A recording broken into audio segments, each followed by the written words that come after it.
বন্ধুগণ আশ্চর্য জিনিস দেখেন দেখাইতেছি। এটা হচ্ছে আমাদের নেত্রকোনা জেলা আটপাড়া থানা গোবিন্দপুর, মানে বাংলা হলো দেওগাঁও।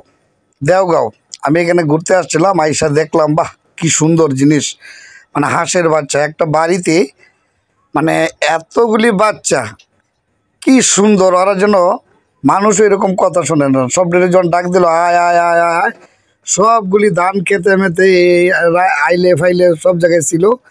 মালিক যখন কইছে আয় আয় আয় সবাই পুকুরে আয়, সবগুলি দেন এই পুকুরে আয় ডুবছে। আমি আশ্চর্য হয়ে গেলাম যে মানুষও এরকম কথা মানে না, কিন্তু এই হাঁসের বাচ্চাগুলি তার মালিকটা দিয়ে সুন্দর কথা বলে। দেখেন এগুলি সব হাঁসের বাচ্চা। এখানে এখানে হইলো 2400 বাচ্চা। এটা ভিডিও করলাম শুধু আপনাদেরকে দেখানোর জন্য। গ্রামের সিন চ্যানেলই আমার খুব পছন্দ, আপনাদেরকে দেখানোর জন্যই আজকে এই ভিডিওটা করলাম। দেখেন এই যে বিলটা দেখতেছেন, এই বিলটা হইলো আমাদের বিশাল বড় একটা বিল। এটা আমাদের গ্রামের সামনে। এই পাশে হলো জয়নগর দেওগাঁও, ওই পাশে হইলো সাইরিয়া মারাকপুর দুরু চকপাড়া, ওই পাশে হইলো ইডওয়ালা, মানে নারায়ণপুর আছে। বিশাল বড় বিল। এখানে আমাদের প্রথম ফসল শুধু একমাত্র ধান। হ্যাঁ, সারা বছরে দুইবার ফসল হয়, একটা হলো অগ্রহায়ণ মাসের ধান, আরেকটা হলো বৈশাখ জ্যৈষ্ঠ মাসের ধান। উঁচু ধানে হয় এই অগ্রহায়ণ মাসে, এটা 2 ফসলিয়া, আর নিচু জমিগুলি ওইটা হয় শুধু 1 ফসলিয়া। যাই হোক বন্ধুগণ, আপনাদেরকে ভালো লাগে গ্রামে আসলে চেষ্টা করি গ্রামের কিছু স্মৃতিগুলি আপনাদেরকে দেখানোর জন্য তুলে ধরতে। সবাই ভালো থাকুন, সুস্থ থাকুন, এই প্রত্যাশা। আমি জুনিয়র দিলদার, কৌতুক অভিনেতা। আমি আটপাড়ার সন্তান, নেত্রকোনা জেলা আটপাড়া মির্জাপুর আমার বাড়ি।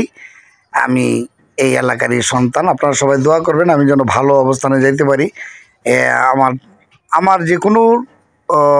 যে কোনো ভিডিও আপনারা দেখতে চাইলে ইউটিউবে গিয়ে জুনিয়র দিলদার চার্জ করলে, অথবা JDSL drama YouTube channel charge করলে আমার ভিডিও দেখতে পাবেন। আশা করি জুনিয়র দিলদার লিখলে আশা করি সব ভিডিও আপনি পাবেন।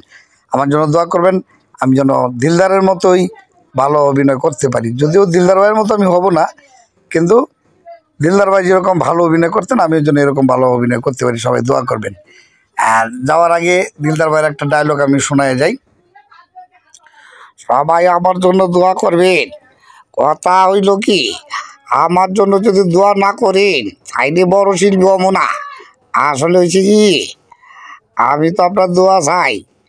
আপনাদের দোয়া থাকলে আমি একদিন ভালো জায়গায় যাইতে পারবো। আমি জুনিয়র দিলদার, উল্টা পাল্টা করবেন না, খবরদার। দোয়া চাই সবার, ভাগ্য ভালো হলে দেখা হইবা আবার।